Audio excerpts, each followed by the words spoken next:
সিরিয়ার president Bashar আল আসাদ ক্ষমতাচ্যুত হওয়ায় পাল্টে যেতে পারে পুরো মধ্যপ্রাচ্যের ক্ষমতার ভারসাম্য। আর কোন দিকে ঝুঁকবে সিরিয়ার ক্ষমতাসীন বিদ্রোহী গোষ্ঠী, বিশেষজ্ঞদের সঙ্গে কথা বলে তাই জানার চেষ্টা করেছেন আরাফাত সিদ্দিকী।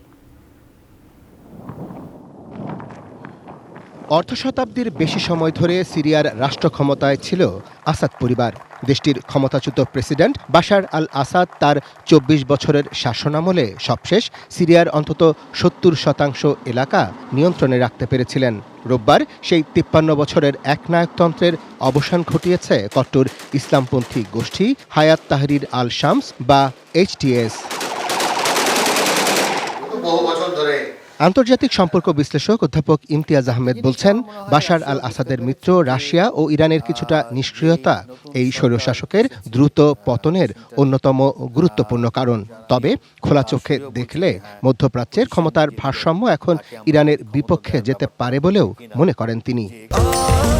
স্বাস্থ্যকর অল টাইম ফ্যামিলি কেক, সব সময় অল টাইম হেলদি লাইফ। যেহেতু ডোনাল্ড ট্রাম্প ইউক্রেন থামানোর একটা বিষয় আছে, এটা রাশিয়া আগেই সিরিয়া থেকে সরে দাঁড়ালো যে সেও যুদ্ধের মধ্যে নেই।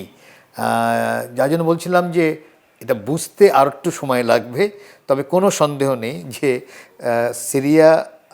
সিরিয়াতে রাশিয়া আর ইরান পিছপা হওয়াতেই কিন্তু এত তাড়াতাড়ি পড়ে গেল ৯ দিনের মাথায়। যদি আমি বলি, ইরান সমর্থিত লেবানিজ সশস্ত্র গোষ্ঠী হিজবুল্লাহ প্রায় ২০০০ যোদ্ধা পাঠিয়ে বাশার আল আসাদকে রক্ষার ব্যর্থ চেষ্টা করেছিল।